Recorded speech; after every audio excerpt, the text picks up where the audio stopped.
তাদেরকে হলো টাইম আজকে দেওয়া লাগবে, বাকি যদি দেন দিতে পারেন, সমস্যা নেই, বাকিরা অবশ্যই দিবেন, ঠিক আছে। বাট তারা যে টাইমের জন্য বলছেন আমি জাস্ট দেখতে চাই এই টাইমের মধ্যে ওনারা করতে পারে কিনা, ওনার জন্য টাইম লিমিট আছে, বাকি যারা টাইমের কথা বলেন নাই তার জন্য টাইম লিমিট নেই, ঠিক আছে।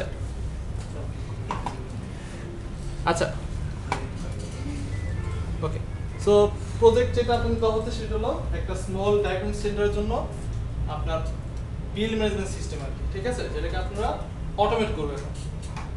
ডায়াগনস্টিক সেন্টারে যেটা হয় সেটা হলো আপনার সাপোজ কোনো পেশেন্ট গিয়ে কী করে, টেস্টের জন্য রিকোয়েস্ট করে না যে আমি এই টেস্ট করতে চাই, মেবি ব্লাড টেস্ট হতে পারে বা এক্স রে হতে পারে, মানে ডায়াগনস্টিক সেন্টারে যা হয় আর কি, ঠিক আছে। কিন্তু এগুলো হচ্ছে কি ম্যানুয়াল প্রসেসে, আপনি যাচ্ছেন উনি কাগজ কলমে লিখতেছে, আপনি এই টেস্ট করাবেন, আপনি টাকা দিচ্ছেন, উনি কি করতেছে আবার বিল দিতেছে আপনাকে, কাগজ কলমে লিখতেছে, আপনি যখন আবার টাকা শোধ করতেছেন ওই ক্ষেত্রে একটা বিল হচ্ছে নাকি, ওইটা আবার কাগজ কলমে এগেন রিসিট এগুলো হচ্ছে, বাট ওই টোটাল সিস্টেমটাকে আমরা যেটা করবো একটা অটোমেট সিস্টেমে নিয়ে আসবো। তো তার জন্যই একটা যেটা আমরা প্রপোজ করি সেটা হলো আপনার ডাইরেক্ট সেন্টার বিল ম্যানেজমেন্ট সিস্টেম, সেটা আমরা অ্যাকচুয়ালি প্রোভাইড করবো। সো এইখানে অ্যাকচুয়ালি কি কি করা হবে,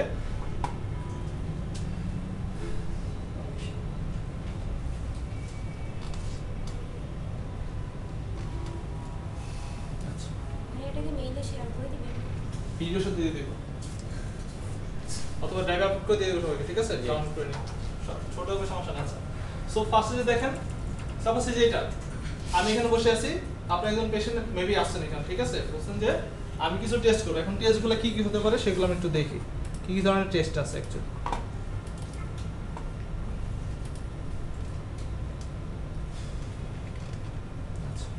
সো মোটামুটি এই ধরনের টেস্টগুলো আছে, এইখানে দেখতেছেন টেস্টের নাম, ঠিক আছে, এখানে দেখতেছেন ওই টেস্টের জন্য ফি কত অ্যাকচুয়ালি, তাই না, প্রতি একটা তো প্রাইস থাকে, এই টেস্ট করার জন্য এত প্রাইস লাগবে, তাই তো।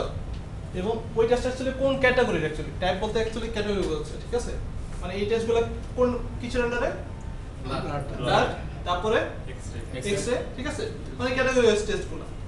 আচ্ছা,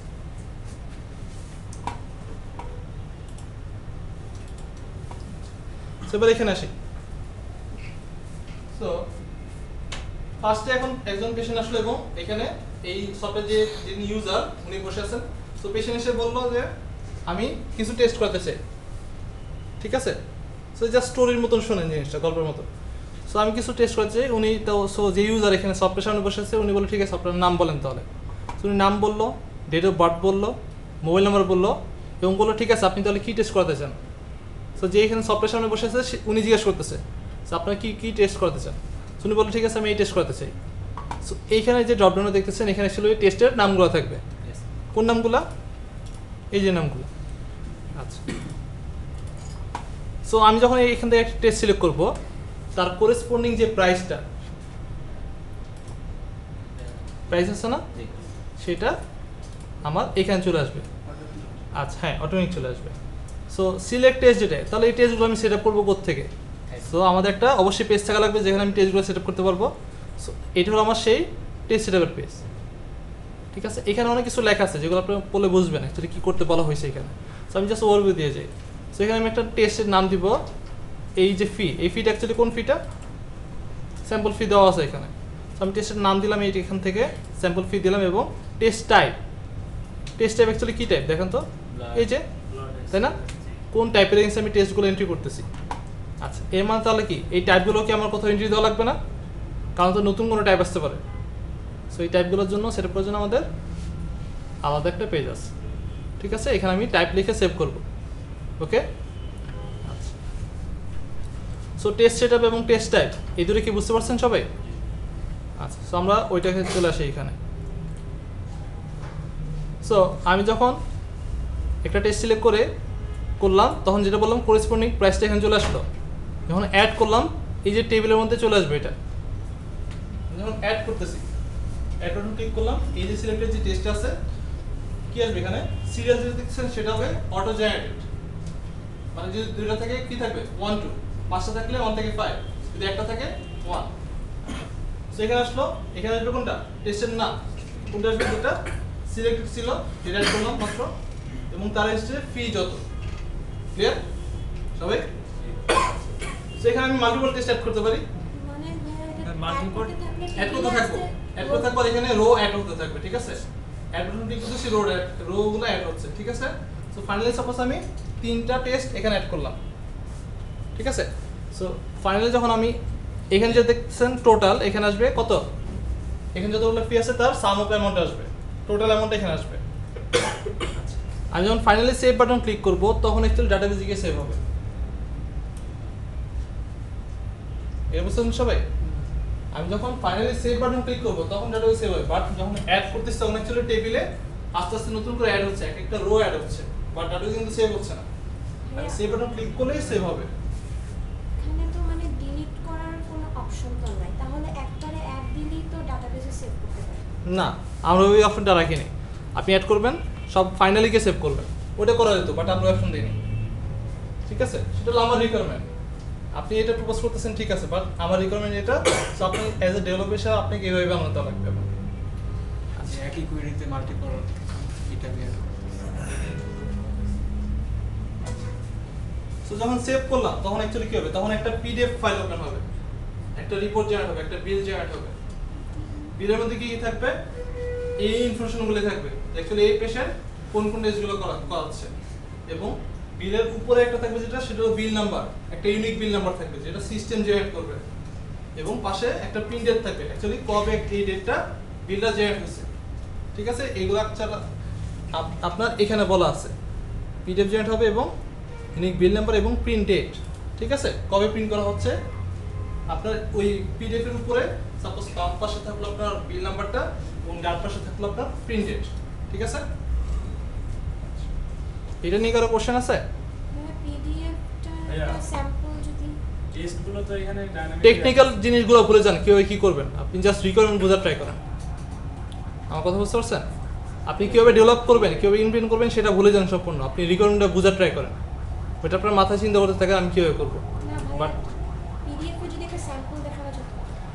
আচ্ছা, স্যাম্পল এটা আপনার ফরম্যাট অনুযায়ী কি করবেন, যেটা বললাম পিডিএফে এই ইনফরমেশনগুলো থাকবে, এখানে যা দেখতেছেন এগুলো থাকবে, ঠিক আছে। শুধু উপরে যেটা এক্সট্রা আসবে সেটা হলো আপনার ইউনিক বিল নাম্বার আসবে এবং প্রিন্ট ডেটটা চলে আসবে। এটা নিয়ে কারো কোশ্চেন আছে? প্রিন্ট বাটন থাকবে না? সেভ করলে এটা ওপেন হয়ে যাবে, পিডিএফটা সেভ হওয়ার পরে ওপেন হয়ে যাবে এটা। ভাইয়া ডেট তো এখানে সিলেক্ট করার কোনো অপশন নাই, তাহলে ডেট করতে পারছি। ডেটটা সিস্টেম প্রিন্ট ডেট সিস্টেমে ডেট নেবেন। টুডের ডেট আমি আবার বলি এগেন আপনার টেকনিক্যাল চিন্তা আপনি এখন করবেন না, আপনি আমার রিকোয়ারমেন্ট বোঝার ট্রাই করেন, ঠিক আছে। আমি এখন অ্যাজ এ নর্মাল ইউজার হিসেবে আপনাকে আমার রিকোয়ারমেন্ট দিচ্ছি, ঠিক আছে। কিন্তু আপনি যদি আমাকে এখন টেকনিক্যাল কোশ্চেন করেন, আমি তো টেকনিক্যাল পিপল না এই ক্ষেত্রে, নাকি আমি কি আপনাকে টেকনিক্যাল অ্যান্সার দিতে পারবো না আচ্ছা, এটা নিয়ে কারো কোশ্চেন আছে? না। ক্লিয়ার সবার এটা? So next payment. সাপোজ আমি বিল নাম্বার এখানে দিলাম, অ্যাকচুয়ালি বিল নাম্বার কোথা থেকে আসবে? এটা হচ্ছে টেস্ট রিকোয়েস্ট করছিল নাকি, টেস্ট রিকোয়েস্ট তো করছিল, তারপর কি করছিল এখানে একটা বিল নাম্বার জেনারেট হয়েছিল, সো ওই বিল নাম্বার। সো আপনি সাপোজ ওই ইনভেস্টর নিয়ে আসছো আপনার কাছে বিল সহ, সো আপনি দেখতেছেন ঠিক আছে আপনার বিলের কি অবস্থা দেখে, সো বিল নাম্বার আপনি এখানে দিলেন, সার্চ করলেন, সো ওই বিলের লিস্টে আপনার কি কি আসবে এখানে, এই যে টেস্ট এবং ফিগুলো যেগুলো ছিল চলে আসবে, এবং বিল ডেট। আমরা তো কোনো বিল ডেট দেই নাই, সিলেক্ট করছিলাম না। সো বিল ডেট কোনটা আসবে, অ্যাকচুয়ালি যেদিন আমি টেস্ট রিকোয়েস্ট করছি আমার সামনে ওইখানে একটা ডেট রাখা লাগবে, এন্ট্রি ডেট, ওই ডেটটা আসবে কোনটা এখানে, ওই বিল ডেটটা, ঠিক আছে। আচ্ছা, টোটাল ফি কোনটা, আমার ওই বিলের কাছে টোটাল যে অ্যামাউন্টটা আছে নাকি। সাপোজ 3টা টেস্ট করার জন্য রিকোয়েস্ট করছিলাম, 3টা টেস্টের টোটাল সাম অফ অ্যামাউন্ট হলো 1500। সো এখানে কত আসবে, আচ্ছা পেইড অ্যামাউন্ট, আমি এখনো কোনো অ্যামাউন্ট পে করিনি, তাহলে এখানে কত আসবে, ডিও অ্যামাউন্ট 1500 কত আসবে, 1500। আচ্ছা। সো আমি এখন চাই ঠিক আছে আমি 1000 টাকা পে করে দেব, ঠিক আছে। সো এখানে পার্শিয়াল পে করা যাবে, সো আমি এখানে লিখলাম 1000 এবং পে দিলাম। আচ্ছা, সো যেহেতু বলতেছি পার্শিয়াল পে, এর মানে আমি কি অল কিছু অ্যামাউন্ট পে করতে পারবো, কিছু অ্যামাউন্ট ডিউ রাখতে পারবো, তাই তো। সো 1000 কি করলাম, পে করে দিছি। আচ্ছা, আমি যখন আবার বিল নাম্বার দিয়ে সার্চ করব তখন টোটাল ফি কত আসবে, 50000 50000 1500। পেইড অ্যামাউন্ট কত আসবে, 1000। ডি অ্যামাউন্ট কত, 40 500 15টা 1000 এখন 500 1500 টাকা 1000 টাকা পে করছি, কত লাগবে 500 টাকা, ঠিক আছে? আপনারা অনেক থাউজেন্ড চলে গেছেন। আচ্ছা, সো বিল দিতে এখানে কি অ্যামাউন্টটা ভুল হয়েছে নাকি? বিল অ্যামাউন্ট এটা বুঝতে পারতেছেন, এটা হলো কি রাইটিং মিস্টেক। সো বিল এটা হবে, ঠিক আছে? এটা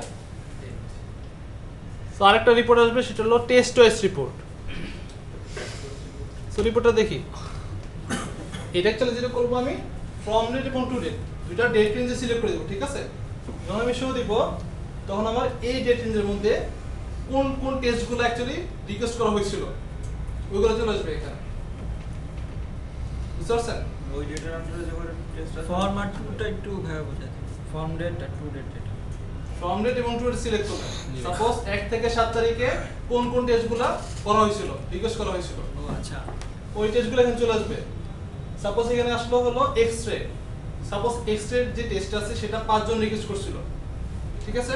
এবং এটার প্রাইস হলো আপনার 500 করে ওদের টেস্টে। সো ইন টোটাল টেস্ট কত আসবে? 25। টোটাল টেস্ট কত আসবে? 5টা 5। টোটাল ফি কত আসবে? 2500। সো এখানে নাম্বার অফ টেস্ট আসতে পারে এবং তার ইনফরমেশনগুলো চলে আসবে এবং এখানে টোটাল কি আসবে? এই সাম অফ অ্যামাউন্ট আসবে। আচ্ছা, এখানে পিডিএফ একটা বাটন আছে। সো এই ক্ষেত্রে আমরা রিপোর্ট জেনারেট করতে পারবো পিডিএফ। ওখানে কি আসবে অ্যাকচুয়ালি এই যে ডেট রেঞ্জে এবং এখানে যে ইনফরমেশনগুলো আছে ওগুলো পিডিএফ আকারে আসবে। সো নেক্সট যেটা আছে সেটা হলো টাইপ ওয়াইজ রিপোর্ট।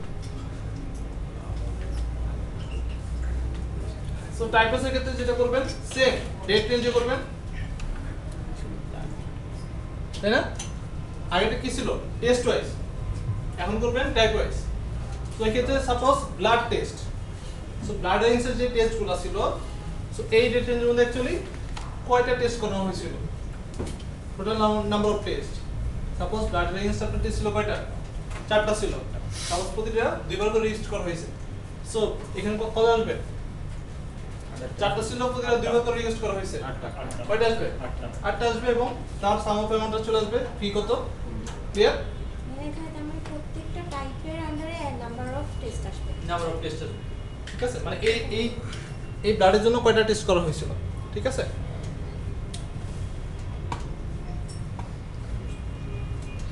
ওকে, এটা ক্লিয়ার সবাই? এই ক্ষেত্রেও আপনি দেখতেছেন পিডিএফ আছে ডিজাইন করা। তো শুধু ডেট সিলেক্ট করে যতগুলো টেস্ট হোক ব্লাড হোক বা অন্য টাইপের হোক সবগুলো চলে আসবে। আর এখানে যতগুলো টেস্ট type আছে, যতগুলো type আছে।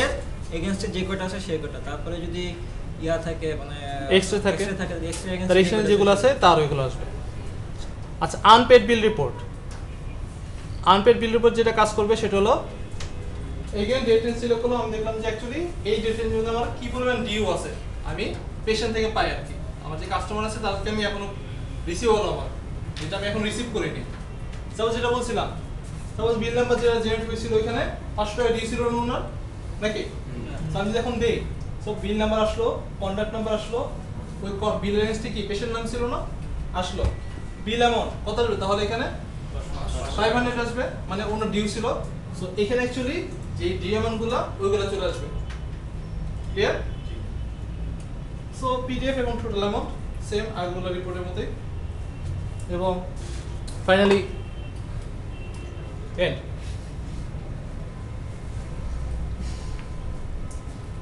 এখানে স্টার্ট ক্লিয়ার সবাই? উপরে দুটো টেবিল তো একটু মানে বুঝে নিই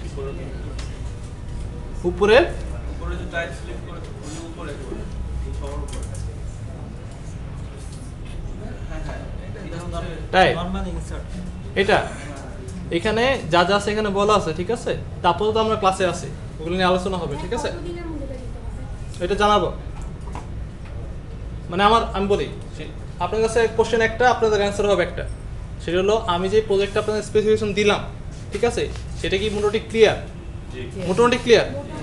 ওকে, ঠিক আছে। সো এগুলো আমরা আলোচনা করবো ক্লাসে, ঠিক আছে? আপনার কাজ শুরু করে দেবেন আজকে থেকে। Deadline